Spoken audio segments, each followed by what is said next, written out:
Well, I'm now going to cover 3 more configurations now of the XV8 Crisis Battlesuit teams for Elite section.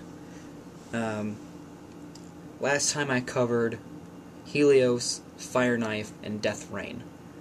And I know I didn't quite go into exactly how much you can go with them, but I wanted to give you a general thing on them. So I'm going to go over 3 more configurations here, which are going to be Stormwave, Thunderstorm, and Ion Knife. So, here we go. First I'm going to start with the Heatwave configuration. Now, when I first started playing as the Tau, looking over the configurations when it was still late 3rd ed going into 4th, I always thought putting a burst cannon or flamethrower on a Crisis battlesuit was the most ridiculous thing you can do. Because there was already the Fire Warriors that could handle the anti-infantry, and then there was the stealth teams that had burst cannons, and could also deal with the anti-infantry. But now as the rules evolved, it's like through 4th ed I still thought they were dumb, but after seeing them used in practice, after 5th ed came out, how the major use of cover is, and just how super amazing flamers can be if used in bulk, especially used in bulk.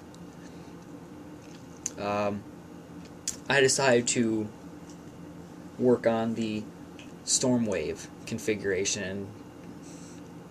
Ever since I saw Adam use one when we played a game and I let him use my Tau, and seeing how effective that configuration was. Even though it didn't get much killing done, it definitely was a distraction. And, I mean, it was just amazing, and I can see how effective it can be in the future.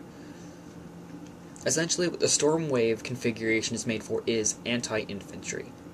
Each suit has a burst cannon and a flamer. And this is the only configuration I would really use a flamer for aside from the Heatwave, which is the twin-linked flamer, which I wouldn't suggest at all. Just kind of slash that one from your list, but it's still an option if you really want to get a lot of flaming done. That was bad. Where the Heatwave comes in, what it does that your other anti-infantry units cannot do, is what it has its flamers for. See, now that 5th ed has a lot of cover, or has a lot more dealing with units in cover, lots of 4+ cover saves around the board, those flamers become a very potent weapon, being able to deny that cover save. And for most other units, like Imperial Guard, like the Guardsmen and Guardians from the Eldar, who they won't even get armor saves because of the flamer.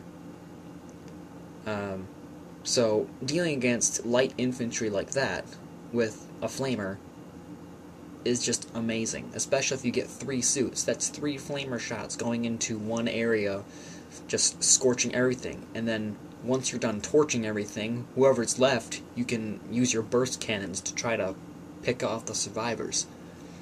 The burst cannon's a really good weapon because it's Strength 5, AP 5, Assault 3, and it's short-ranged, which means it's not too dampened by having the flamer, compared with it. It's the 2 weapons are like peanut butter and jelly. Burst cannon is the crunchy peanut butter that's all going daga daga daga da, killing guardsmen, whereas you got the smooth flamer peanut jelly just going. I need to stop using hand motions to represent all the weapons. But that's the Stormwave. It's a really, really good anti-infantry weapon. Also, typically using the multi-tracker and I would suggest, if you're going to have the team leader in there, giving him the hardwired drone controller. But better yet, because I'm working on this as my own personal team, because Adam was kind of proxying when he used it, so I'm actually currently working on that as my current battlesuit project is making my Stormwave team. And I have my Shaz Varet done, because I want to have a Shaz Varet in the team. Now, the reason I have a Shazvare in the team is because he can take the special issue war gear, and I gave him the air-bursting fragmentation projector and a burst cannon. Reasoning because the air-bursting fragmentation projector can do the same thing as the flamer, in the sense that instead of launching a template, it shoots a large blast 18 inches from itself, and it does not require line of sight to do so, and it's a large blast and has a lot of the same type of damage that it would do for a flamer, but it just goes boom, and it has 18-inch range, which means you can have a considerably bigger threat range with that weapon rather than a flamer. But that's just me. That's what I would add to the Heatwave team, and that's what I'm currently working on. The next one I wanted to work on was the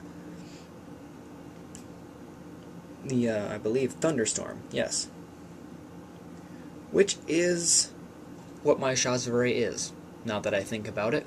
The Thunderstorm is a Shazvare only or commander only type team, but you don't really want to waste the air-bursting fragmentation projector on a commander, which is why a Shazvare in a team of storm waves is great.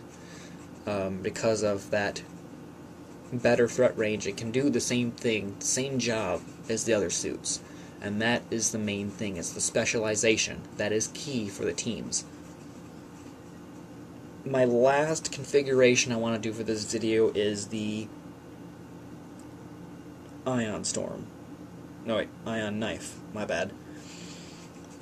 The Ion Knife, much like Fire Knife, rather than using the missile pod, it has a cyclic ion blaster.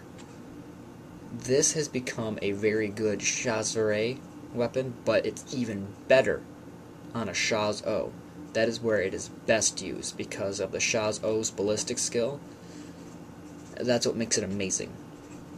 The cyclic ion blaster is an 18-inch range weapon, which means when paired with the plasma rifle, it will be good when it comes to range, for the most part, especially once you get within rapid fire range, which you're most likely going to do with this configuration. And it's a Assault 5, so it's a lot of shots, but it's strength 3, and that's its only downfall for this, is its low strength. But it has AP 4, which means it has good armor piercing, low strength, but a lot of shots. Its other special qualities that for every 6 you roll when you're rolling to wound, it counts as AP 1.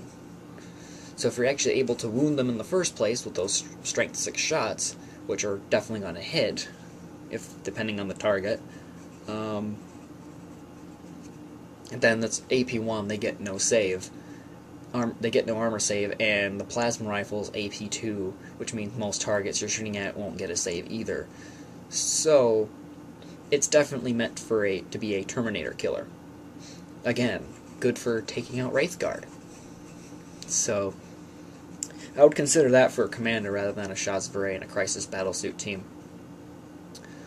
Well, that's this video. I'll come up with more configurations to do if I can keep track of which ones I've already went over. Later.